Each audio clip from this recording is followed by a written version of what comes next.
know, I'm really a fan of yours. That's very kind of you indeed, Vincent. Thank you. You know, I saw one of your pictures last night. Did you really? Yes. What a coincidence. I saw you the night before. Really? Tell me, was that your last picture? I hope not. The two of us. No boogeyman is greater than the two of us. The people scream about the team of Karloff and Price, although we're as nice as can be. My buddy and me, there's just the two of us, and we'll be always traveling on. The two of us, there's lots of gore in pictures for the two of us. He used to shine as Frankenstein, and I was the fly. They forced us to die every time to pay for the crime. They killed the two of us, but we'll be always traveling on. And late in the evening, we come out and play. A couple of monsters on their merry way. Go to the graveyard for a corpse or two. So treat us kind or you may find the next one is you.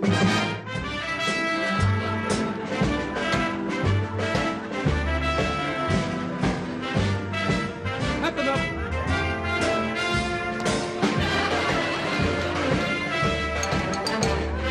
That's enough, Dave. See if you can stop him, Mr. Karloff. You take on, Junior. Oh, no, take a crack at it, Dadsy. Well,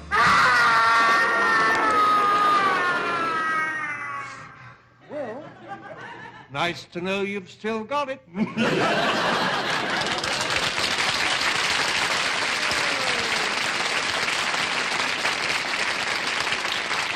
know, this is the first time I've ever seen the corpse set up with a driver. The corpse happens to be driving. What a macabre sense of humor. What do you mean? You know, I really think you're one of us. Yes, you know, he'd probably be a marvelous monster. Yeah. The three of us.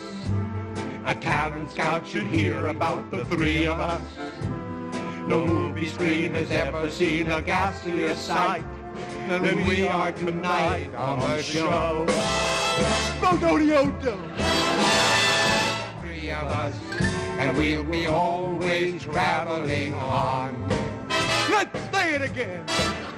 It's just the three of us, and we'll be always traveling on.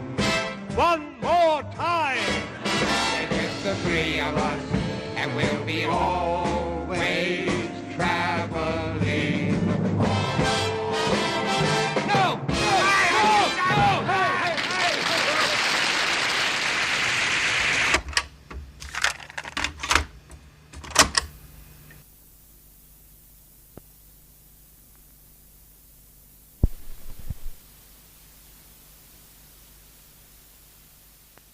Welcome to Fly by Films, a once or twice a month podcast where, using the demonry of distance-defying tubes, myself, Dr. I can't think of anything better than that. And my buddy Igor. Igor. Shut up, Igor.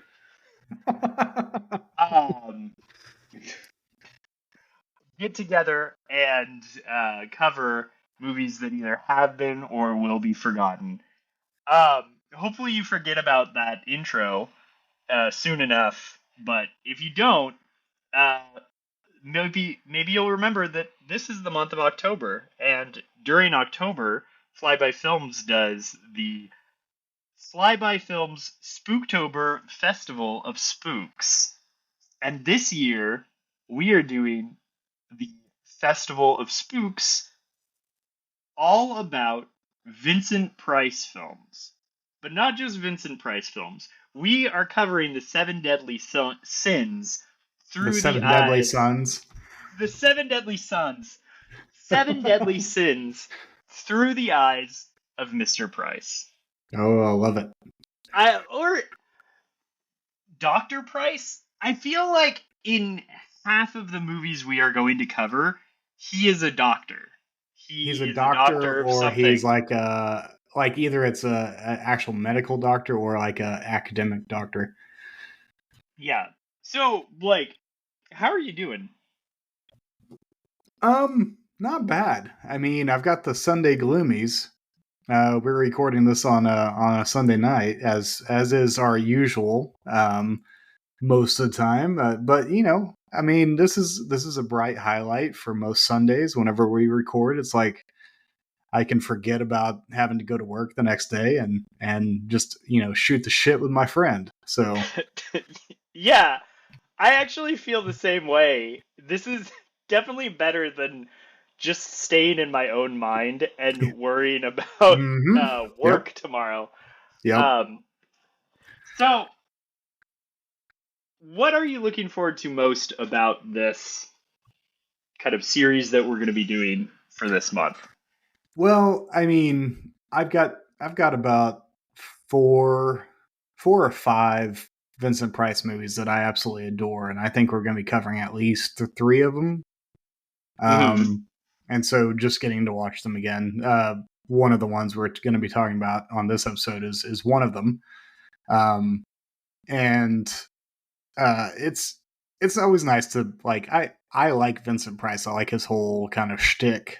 I know it comes off as kind of cheesy at times, but I dig every minute of it. So I just enjoy the company of Vincent Price for the most part. That had been challenged on one of the films we watched tonight. Yeah. But the other one was an absolute joy to rewatch and kind of live in that world again. So yeah, just really enjoying. I haven't watched a Vincent Price movie in probably a couple, 3 years. So this has been good. This has been a fun beginning to the spooky season for me. Just kind of getting back to the roots, because Vincent Price was some of the earliest horror movies I got to see growing up. So yeah, I feel like just thinking about horror and Vincent Price and kind of the origins of the genre and kind of what place he fits in. I feel like if you've watched more than, two horror movies in your life, you realize, oh, comedy is a really big part of horror. And B horror and things like that. And I know Price wasn't the only one doing this at this time, but like I feel like a lot of it is we owe to, what he was doing with it. And so, I think he was willing to bring the camp into the genre. And so I don't know. I think a lot of that kind of traces back to him, and a lot of our like over the topness horror probably stems from Price. So well, and the fact that he wasn't really slapstick about the comedy of it, but he never took himself seriously. I mean, not completely seriously. But you never watched his movies thinking that his intent going into it was to be silly. Like it's clear he was being a serious actor, but yeah, but he was playing a character, and a character that largely did not shift significantly from film to film.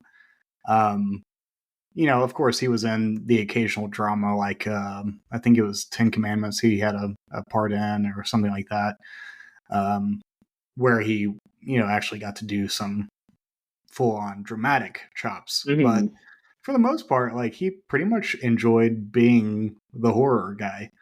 It was kind of his bread and butter, and he liked it, and people loved him for it. So it was never a it was never a self-aware humor, but it was very clear that like he was like, no, this is like a movie. Like I'm Yeah, playing a character, and this is a movie, and yeah, I don't think it was intentionally self-aware in the role, but I do think there was like you watch him and you realize like there's this acceptance that like yeah, I am in this thing, and I think I think that's a really important part of like the horror community too, hmm is not I and we've talked about this before with like elevated horror. It almost feels like horror that doesn't want to be part of the genre, yeah, and and just how disingenuous that is. yeah, So I think it's nice to watch someone actually really like what they're doing. So yeah, yeah. anyway, so yeah, actually I'm just looking forward to seeing more. Like I'm surprised because I realized I have seen actually plenty of these. I actually had seen House on Haunted Hill before. Oh, okay. The original. I've seen also the remake, which when Trash. you watch the original, you're like you realize how dumb the remake The is. remake actually is. Yeah. Yeah, and we can get into that, but yeah, I think this is a fun series. I'm excited to see how we shoehorn the Seven Deadly Sins in Oh man. to these, but I thought that was a fun gimmick. Yeah, I I was actually a little surprised whenever you mentioned. I was like, that's actually a surprisingly good like take for the year. I mean, it's something that like you as like Christians or Christian adjacent or whatever you want to call it, like you it's those things are always just right there, like they're just Hmm. low hanging fruit, but for whatever reason we don't like that's not the first thing we grab for. Yeah. Like, of course, Seven Deadly Sins. Like, I mean, that's the whole movie of Seven, which is a generally loved film. Hmm. And how they made those things terrifying in that film. It's and I mean, we can talk about how actually terrifying Vincent Price films are, um, but that's kind of beside the point. They're more fun than they are scary. So, Yeah. uh, I did want to say, I think I realized why I was kind of contemplating Seven Deadly Sins too. uh-oh. I told you about this game that I play called The Binding of Isaac.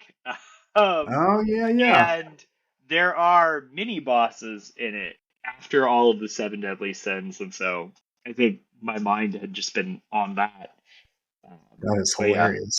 so anyway. I love how much your brain is affected by the video games you're playing in the moment. Well, I spend a lot of time thinking about kind of the storytelling aspects of them, but not just the storytelling aspects, but the just kind of how that interplays with the gameplay of it all. So anyway. That brings up something that I was trolling through Bandcamp, which is what I do whenever I've got free music listening space when I'm not listening to post punk, and I want something new or different. I'll troll through Bandcamp and see if I can find something unique or unknown or something like that to look at. And I happened upon the soundtrack for, I believe it's That Dragon Cancer, which is that game that came Yeah. out like over a decade ago. That was apparently really, really good game. I never played it. I listened to interviews with the people who made it, Yeah. but that's about it. And I, in that moment, I was like, oh, I remember that. I didn't listen to it, but I was like, oh, that's an odd thing to just randomly find on Bandcamp. is a soundtrack for this game that's supposed to be depressing as fuck. Yeah. Yeah. So there was like this I mean, it's almost like it was almost not really games, but it was this moment in indie games where people realized they could tell stories that Mm-hmm. weren't generally covered. They weren't Mario finds the princess. They weren't some sort of like Call of Duty Black Ops. Yeah, they weren't or a or Doom knockoff. yeah, it wasn't Doom, it wasn't Wolfenstein, and people were like, "Oh, you could tell stories with video games." And then this genre popped up, which I'm kind of I don't know. I'm split on because I Would you don't say it always was elevated video games? Yeah, so I do think there was a little bit of that, and that Dragon Cancer kind of fits into that. Is that the gameplay is toned down, like the actual like video game aspect of it, and then the story, and you tell the story and you interact with it, and it became kind of this interactive storytelling, which it makes sense that it would fit in the video game world because I don't think it would work with movies. I don't think, the medium is set up for that. So of course, it would slot into this other area. And that I don't mean to disparage that Dragon Cancer. Actually, I think the idea of it is very interesting. I'm not really into games like that. There were a couple that I played. There was one that was supposed to be kind of spooky called what was it called? It was like Returning Home or Go Home or something like that. And it got like all of these great reviews, and it was like, "Oh, this is an amazing experience." I hated it. It just was, and again, it was not my thing. So if it's your thing, that's great. Like you can have that. I don't mean to disparage your game. It was it. I think it exemplifies why I hate things like elevated horror, because it was supposed to be this like creepy game where you come home and no one's there, but it was really just a story about how your sister or you or someone kind of came out and had to leave home, and I don't know. So it was like the real horror is trauma, and how god awfully boring that is when you're hoping to actually have a scary experience. Do you think we're supposed to? Do you think we're about to move into the post trauma era where Yeah. there's backlash to that? Because I feel like it's reaching peak at this point. No, I think there already is backlash because you don't get games like that anymore. Like people aren't making 30-minute games that are stories that they're charging $10 for people to play, because it really takes a lot of work and effort to set up this world and like build it out. And then you're like, well, $10 seems fair because I spent all this time making it, and then a player plays it and it's like 30 minutes and it's kind of disappointing. Mm-hmm. They're not going to want to buy it. So I do think, I mean, again, maybe this is just my latent capitalism, but I think the market kind of took care of that one. Yeah. But again, there are some people who really, really found those things moving. I didn't. I thought it was. I felt kind of tricked into that one. Yeah. I think that Dragon Cancer, the story is a little more transparent from the beginning. Yeah. But it's right there in the title. Yeah, it's right there in the title. It's about, it's kind of this like autobiographical story from the makers about their kid dying of cancer, and I'm sure it's shattering. I'm sure like if I went through it like a novel, it would shatter me. But I think I just didn't. I didn't get the interest in playing it. Which is interesting because there are storytelling games that I enjoy, I don't know why we're on this topic. We're just going deep. Hey, man, do it. I played Disco Elysium, and I actually Mhm. really liked that. I played it tried for to get about an hour. Yeah, I tried to get you to play it, and and I think part of that is because it is actually kind of challenging. It's actually really hard. There is like a hard aspect to it, so I think maybe that kept me going. Where there is, when you get to the end, you realize like, oh, um, it was, you could kind of make any decision you want and just go Gotcha. through it, and you would get different endings, and there's not really a better or worse thing, but there is some, there's some chance, there's some skill involved as you're playing through it, so there's Yeah. like a trick in that. So I was sucked into that, but and in that case, like, the story is better than just like trauma is the enemy. It was actually really batshit insane. Yeah. And so I enjoyed that. But yeah. And this was, and my playing only an hour of it is not throwing shade on the game itself. I actually enjoyed that hour. It's just I'm really shitty at games. Like, video games are not my language. So if I don't like find myself understanding how the game works within the hour, I lose interest very quickly. Yeah, and that game, I think it was definitely, hour 5 or 6 where I was like getting the swing Hang of of it. things too. Yeah. But That's fair. Yeah. But you know what the other game is, though? The best game of all. Game of Life. No, the game of Lust. Oh, the Game of Lust. Yeah. Are you making a hard pivot? Yeah. I'm making a hard pivot. Dude, we're trying to keep this to an hour, bro. Oh, yeah. The Game of Lust. You're right. It is the best game.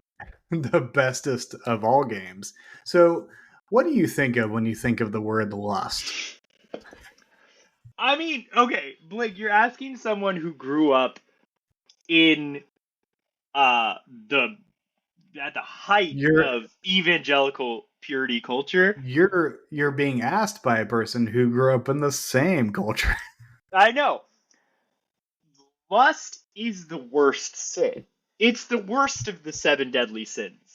According to that culture, yes. Yeah. This is how it filters in my brain.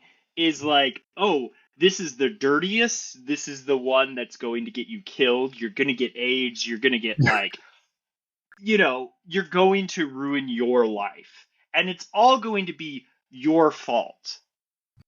Like, you're either going to get AIDS or a baby, and neither one is good. Yeah, neither one is good. Even though we're pro-life, Exactly. Yeah.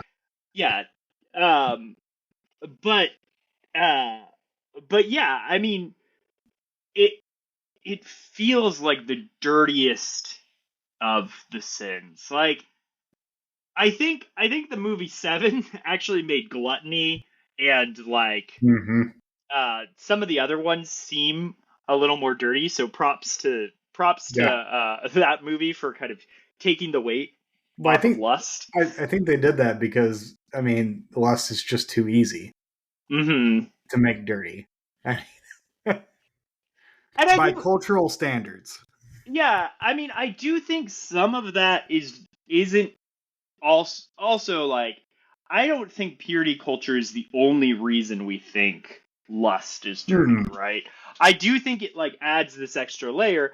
But I actually think like purity culture is built on top of other practices that we've built to steer our sexual habits in different ways, right? Like one really interesting thing about my son right now is he fucking hates nipples.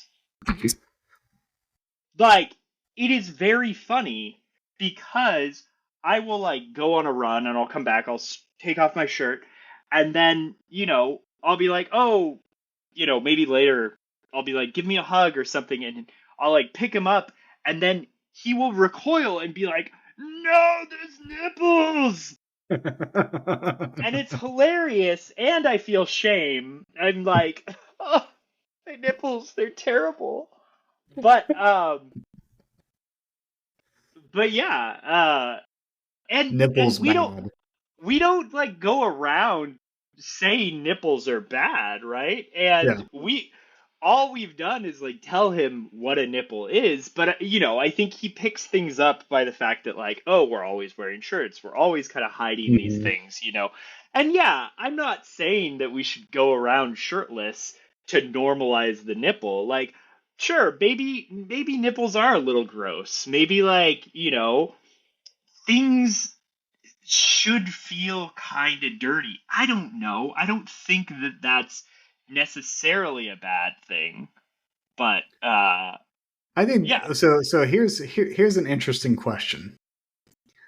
I think it's interesting that we are single-minded in our understanding of lust. Mm-hmm. Like, why do you think we always jump to sex? Because if you look at the sin of lust, it could transfer to many things, not just sex, or not just like adultery, or pick your poison, bestiality, or anything involving bumping uglies. So you told me something with one of the movies that we watched tonight. You were like, I want you to think about why I chose this for lust. And I can't figure it out. And so I'm thinking this is where you're going with this. No, actually, no. The reason I picked it is because of the affair. Okay. Yeah. The affair that was driving the central plot of what was going on in the house, which is lust ultimately. But I guess I'm part of what it strikes me about evangelical purity culture is that we associate lust with sex. That's it. Like that, which I think if you look at church fathers, the traditions of like traditional understandings of lust, yes, that's part of it. Don't get me wrong, it's probably a significant part of it, but it's not the only thing that lust is involved in. There's also lust for gold, which kind of ties into greed. There's lust for all sorts of things. Like, so that was, I guess that's that's where, for some of these, it does feel like greed already covers the lust for gold, right? Exactly. Yeah. So, like, we've already covered that. But, you can be envious of someone's wife. You can be envious of different things, I have always kind of like, and I think maybe the fact that I think of sex when it comes to lust is because I'm trying to compartmentalize these things into like, what do they map to?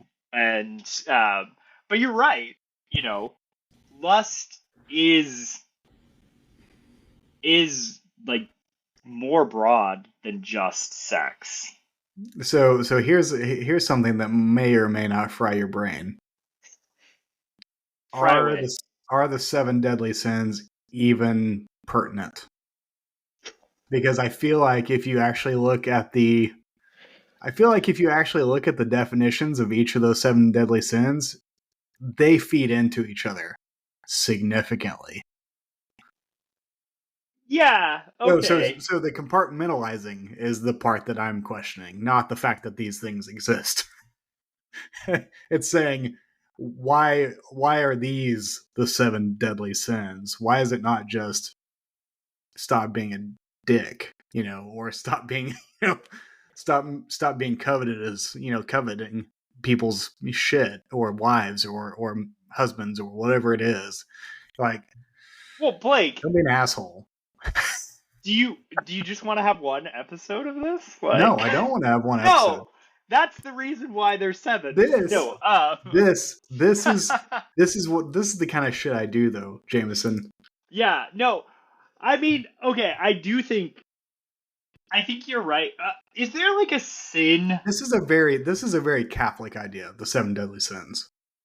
Like big Is C. there Catholic. Okay, is there like a sin of I guess there is a sin of abundance. Gluttony is a sin of abundance. Mm-hmm. So what you're saying is there's one deadly sin, and then our gluttony takes over and turns it into 7 because we can't just stand one. So we have to consume more. We are in a post-enlightenment society, and we have to compartmentalize every part of our thinking. But what I'm saying is, isn't that gluttony? Isn't that like a need, an insatiable need to continue writing and creating more podcasts and, raging against and that's why Jesus said, even if you hate your neighbor in your heart, you murder them.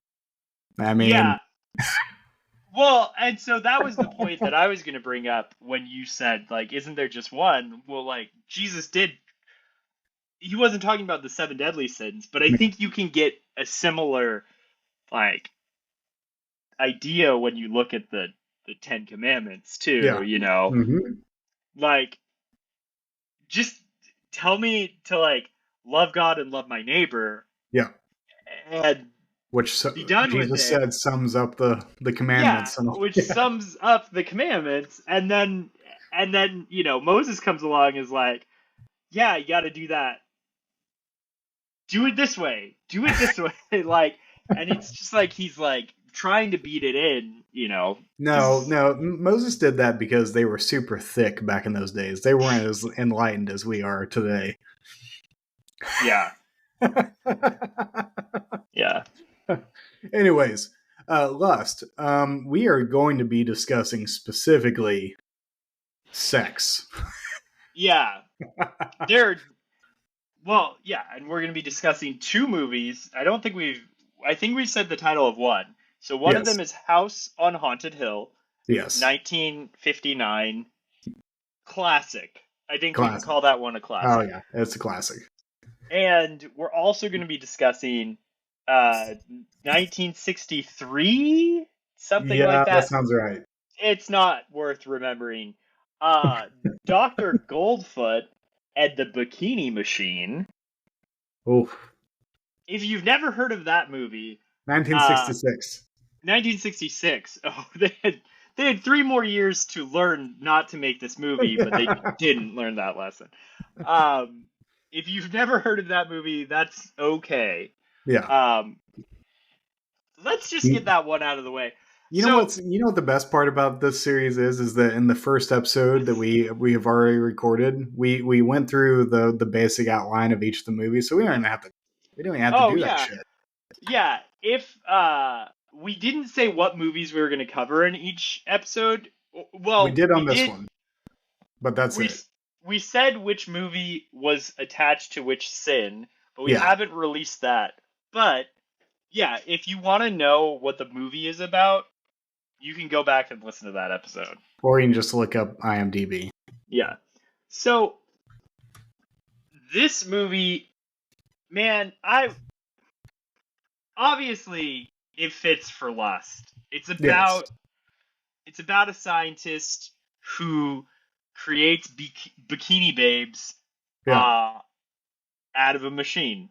Yep. And I was so hopeful going into this. Well, the intro was pretty freaking sweet. The intro was like this claymation, you know, pretty cool thing. And the song was by the Supremes. Yeah. I mean, some good shit. And that name, Dr. Goldfoot and the Bikini Machine, I mean, come on. I would pick up that book.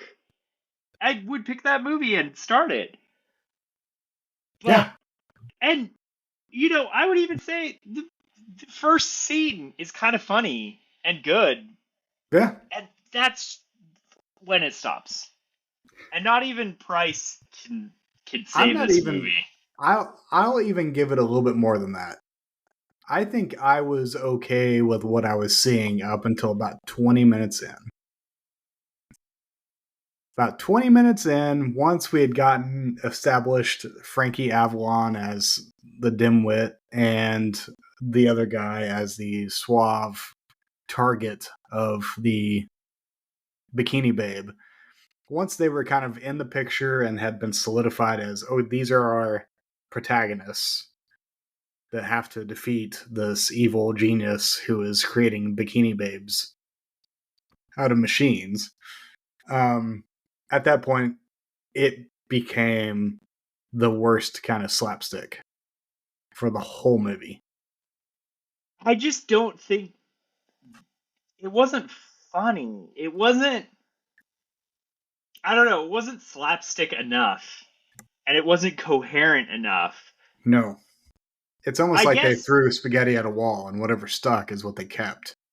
Yeah, I mean, really, honestly, if you're going to watch a movie from this genre, watch Austin Powers. Yeah. Like, and I'm not even that much of an Austin Powers fan, but this movie makes Austin Powers feel like, you know, Doctor Strangelove or some great movie. Or watch the original great one, Naked Gun. Yeah, watch Naked Gun. You know, there's plenty of spoof movies. I guess I was thinking this is more of a like, you know, evil genius. Yeah, that's fair. Maybe spy film, kind of. Sort of, but also not really. So that was the thing, is even the world building aspects of it. And, you know, there were some pretty shots of San Francisco, and that's probably the best world building aspect of it. But, you know, one of the characters was supposed to be part of a spy organization, but it wasn't ever clear if it was just in his mind or like something that his uncle had made up. And I don't know. Yeah. It was so flimsy that, and yeah, I just, it's even hard for me. I'm realizing it's hard for me to critique it because it didn't feel like I was watching anything. Well, that's the thing is like about once I realized that this was all we were going to get for the whole hour and a half or whatever it was that we were watching it. I think I kind of tuned out about halfway through. I was like, I feel like I'm not going to miss anything because, you know, it's not unusual for me to like, you know, be distracted by something or like look at my phone randomly during a movie. But if I'm actually involved, like in the movie, I will stop the movie and I will back it up in order to see what I missed. Yeah. Because I don't want to miss, you know, whatever piece of, you know, information or scenery or whatever was involved in whatever I missed. And so I had no desire to back this one up. I was tempted to fast forward. Yeah. Yeah. Well, Blake, so final question on this one. Are you going to be watching the sequel? No. Dr. Goldfoot and the girl bombs. The girl bombs. No. But, you know, more power to them for being diverse in their Bikini Babes. Yeah.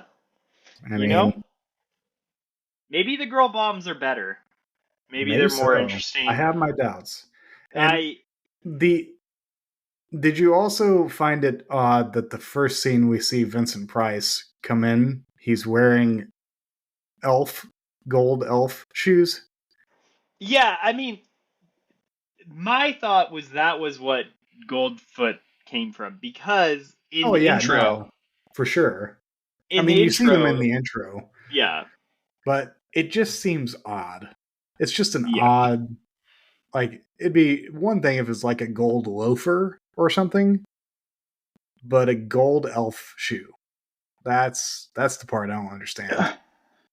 So, I guess best case scenario, somewhere there's a storyboard for this movie that explains more shit and is like a marginally better movie. I don't actually believe that's what it was. But yeah, there were things like, why is he called Dr. Goldfoot? Well, I guess he wears these elf shoes, but okay. Like, is that just what he likes? There's no indication that he would care about that. He seems to only care about money, I guess, Yeah. which, sure, fine. But, I don't know. Yeah, it just... And it would be one thing if like this was a true blue sexploitation film, but it wasn't even that. Like it was kind of just an amalgamation of various types of movies, and none of it worked.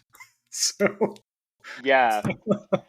And, you know, I was thinking about, like, in the Wikipedia article, it does, you know, kind of tenuously mention horror at one point.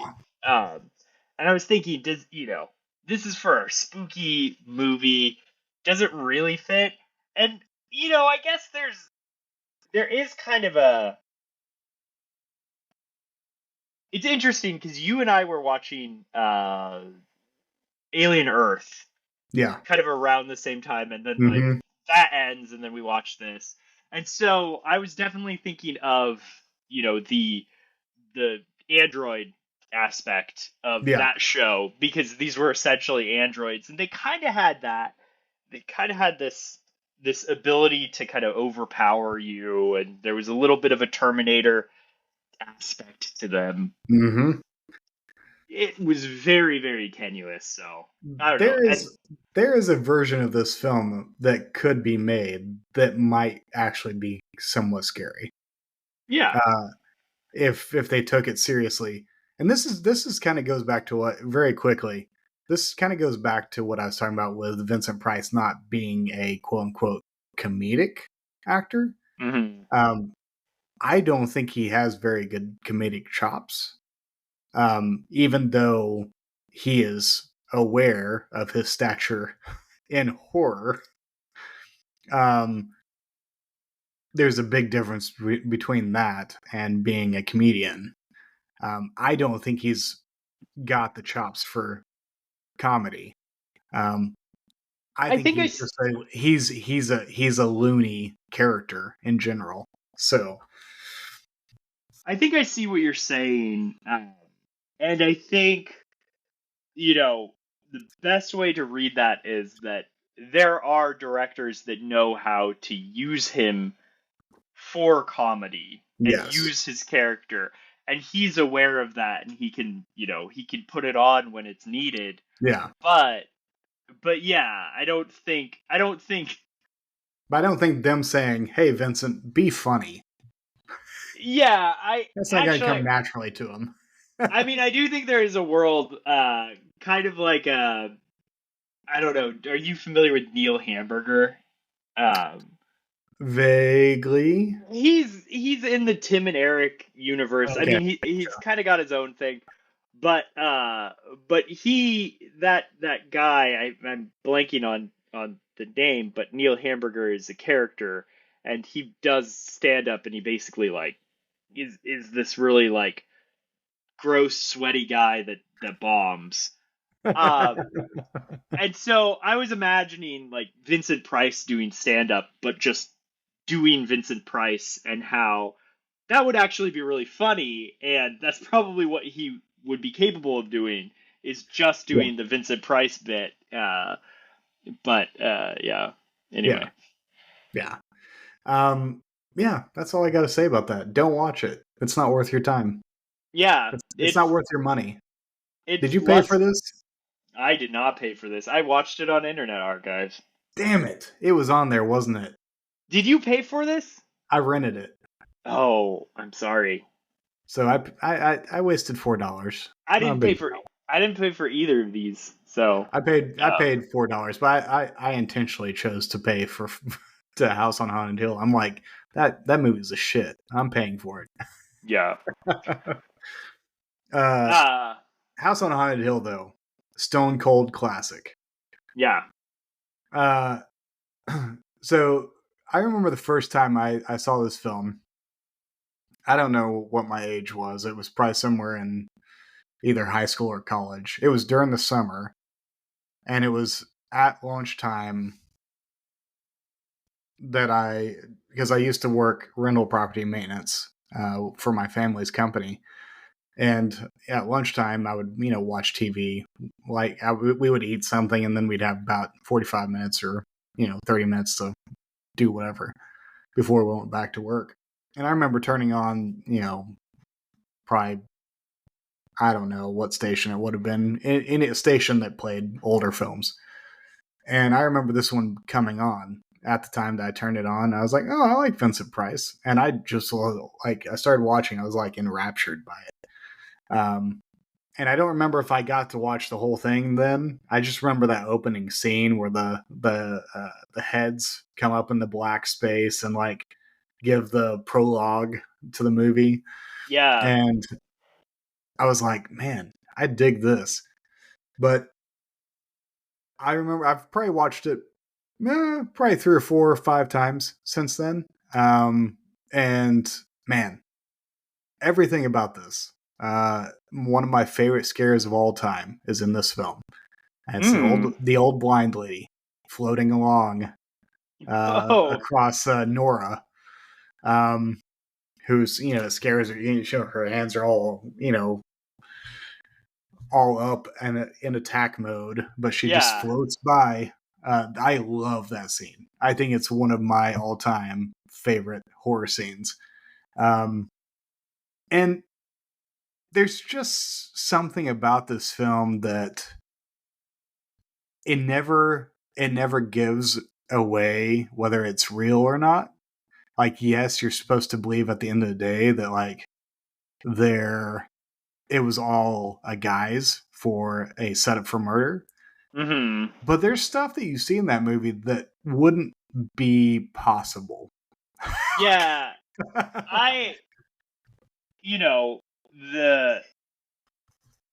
even like, because I was thinking about it, and they do mention it,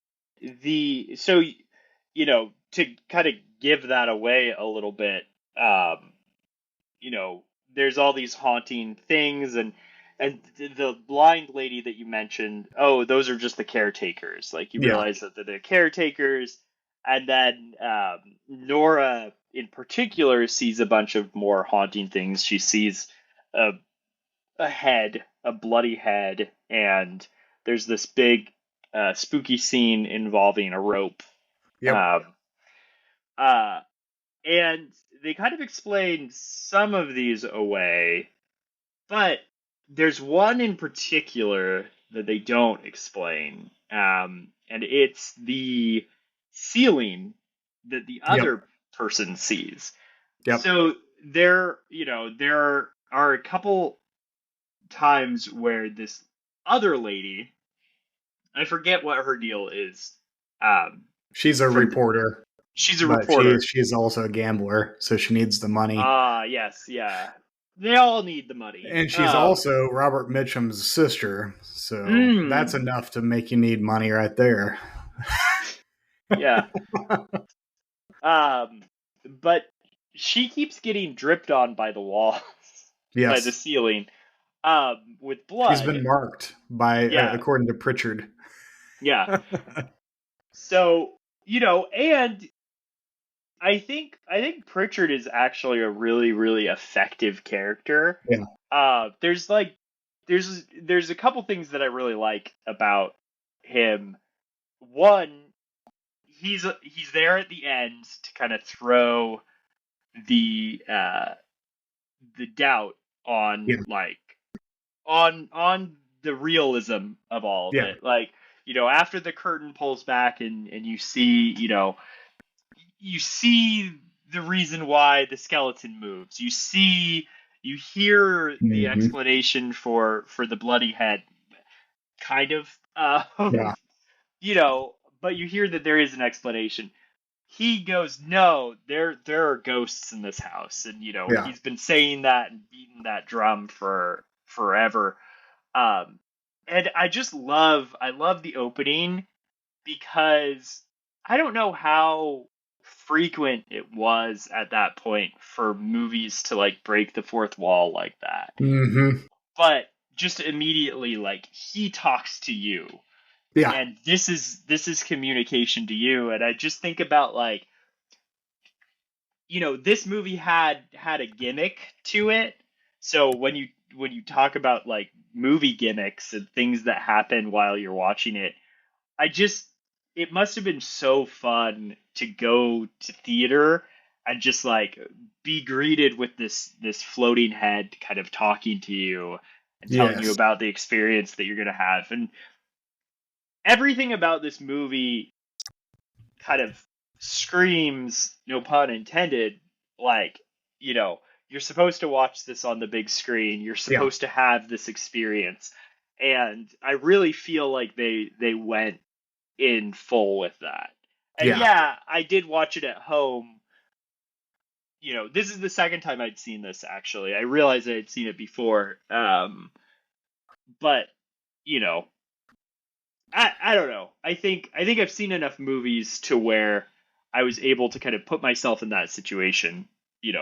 I'm sure it would be better in that situation and as a whole, but like it was fun to kind of imagine that. So When I remember the only other time I remember a older horror film doing the breaking of the fourth wall, like it's the first thing that came to my mind whenever you mentioned that, was the 1963 Black Sabbath, which is an anthology film, and you had Boris Karloff come onto the screen in a similar fashion and introduce the stories and whatnot, which is also a very good movie.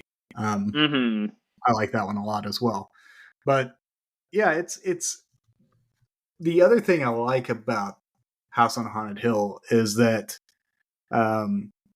you get resolution, but you also don't, because the movie ends right when the plot is revealed, and then it's, correct me if I'm wrong, it's still dark outside, so they still have time left.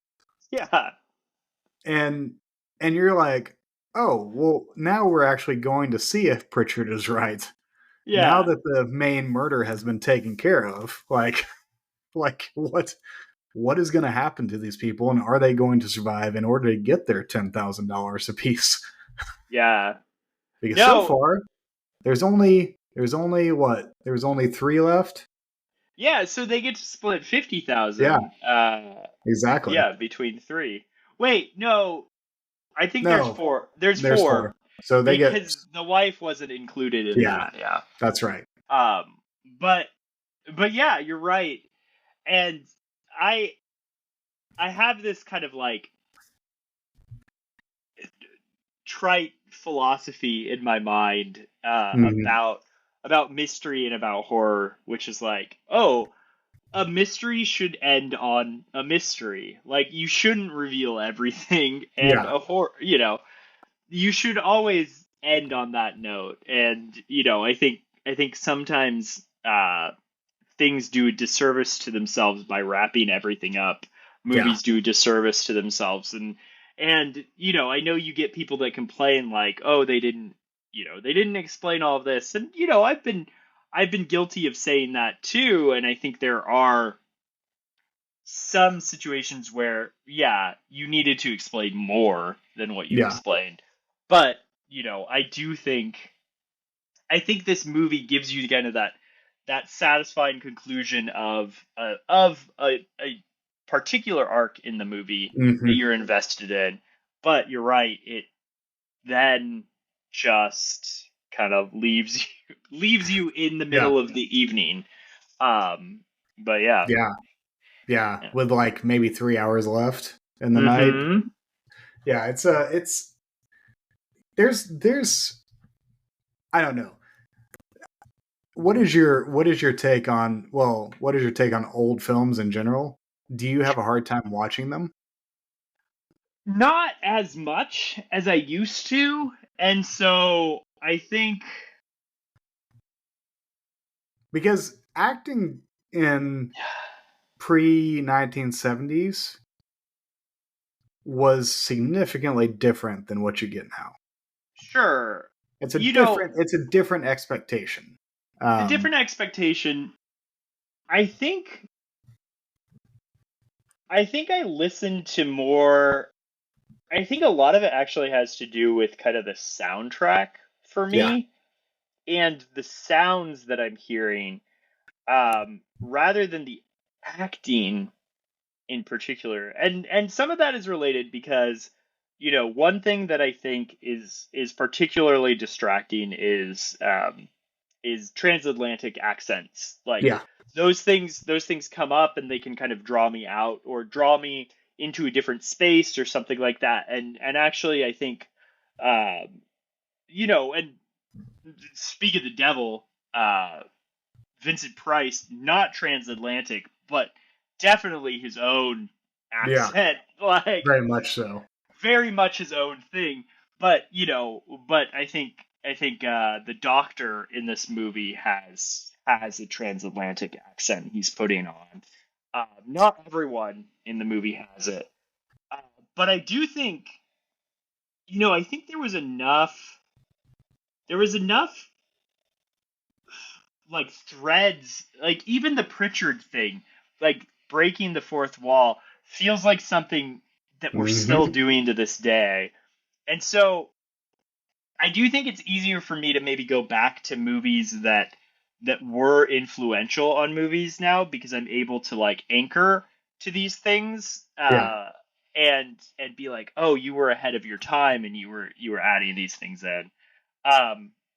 I think I'm getting better at it, and really, I think it's this switch where I'm more open to like the sounds kind of controlling my experience, and I feel like this movie really does a lot with that, in particular. And so when I say like, oh, it is kind of spooky, I mean that because these sounds are a bigger deal, and I think that's maybe a newer thing in my life. Maybe not newer, but like past 10 years, Yeah. So Well, and I think I fall in a similar situation as you as far as my ability to appreciate older films, and I think you're right. I think the sound editing and the sound effects and all those things really do, at least in my mind, they play a more significant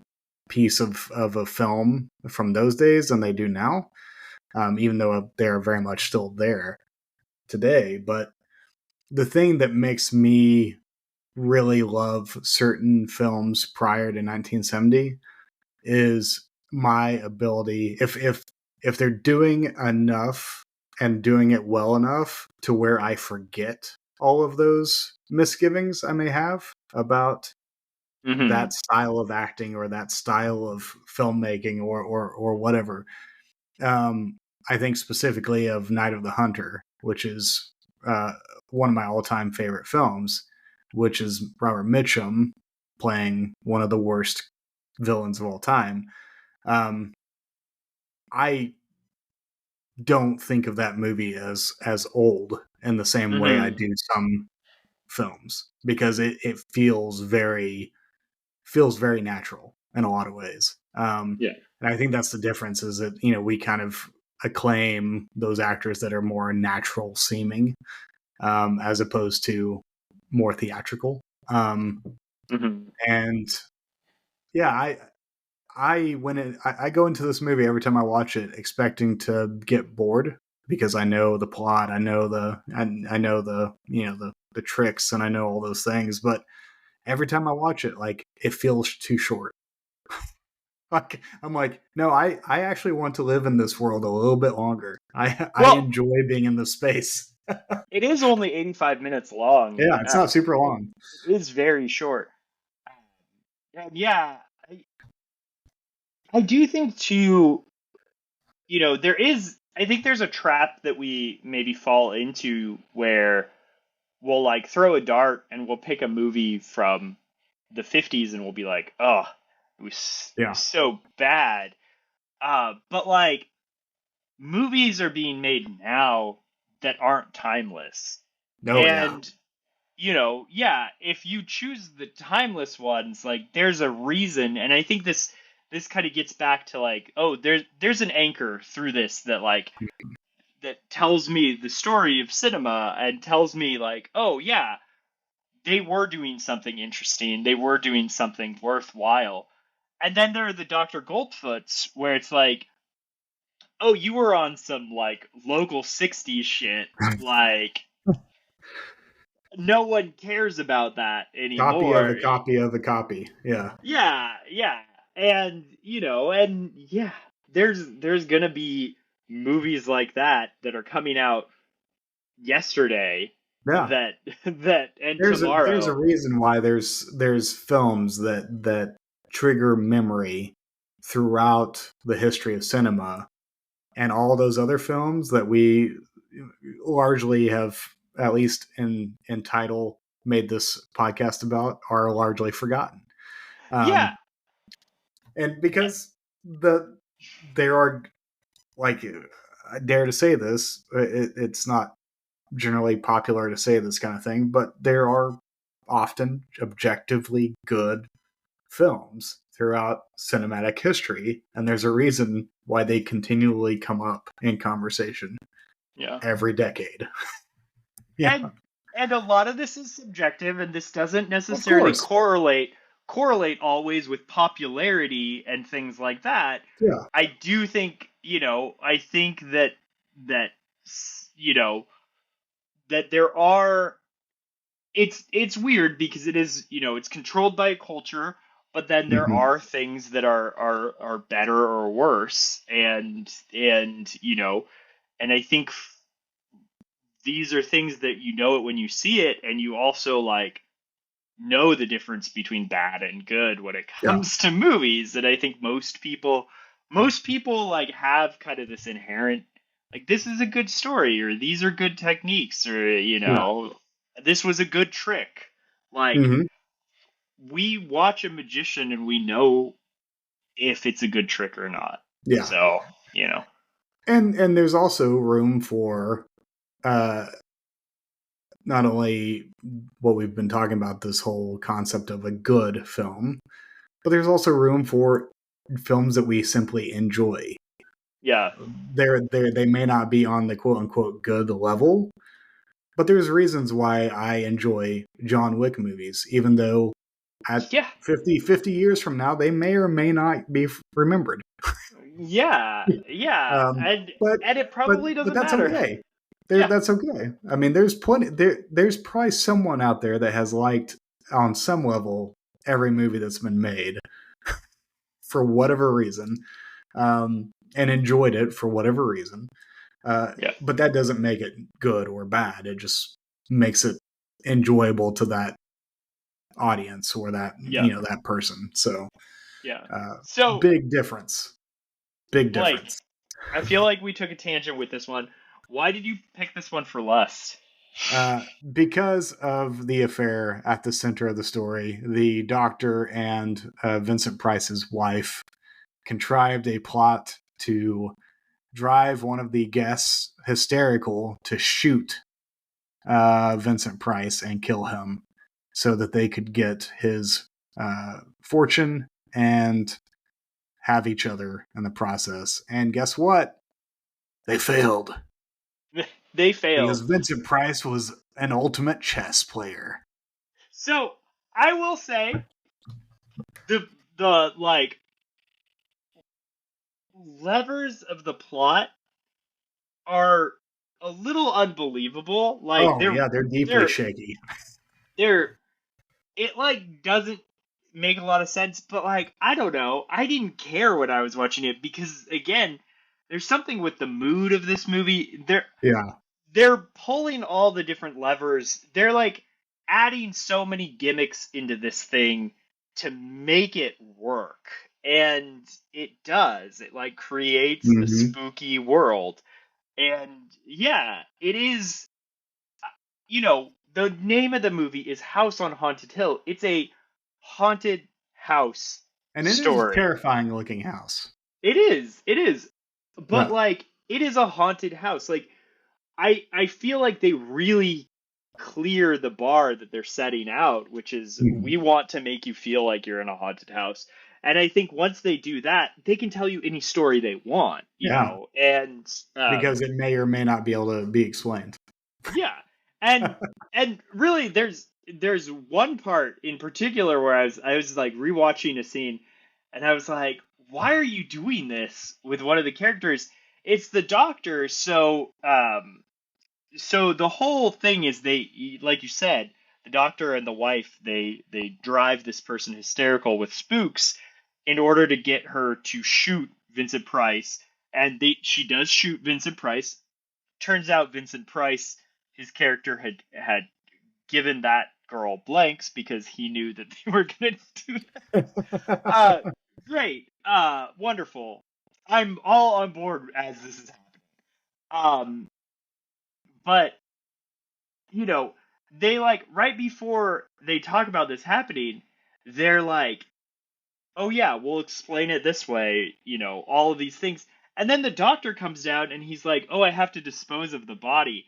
Why are you fucking disposing of the body? Like the whole point is that she shot him and there's a body there, and then we come and like we Yeah. explain it away, right? And that becomes the end of his life in that moment. And that's the end of his life. You need the body there. You Yeah. do need the body. Like, Yep. don't dispose of the body. But His hubris.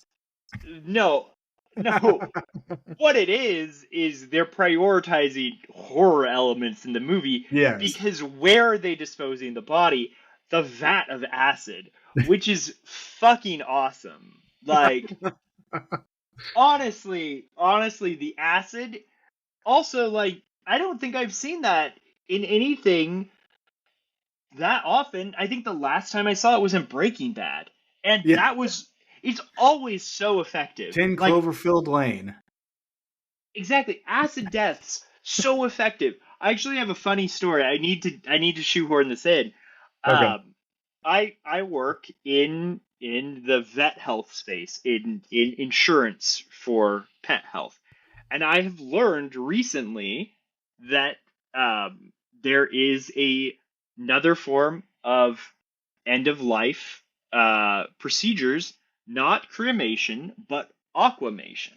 And I was like, Whoa. oh, aquamation, what is that? Acid?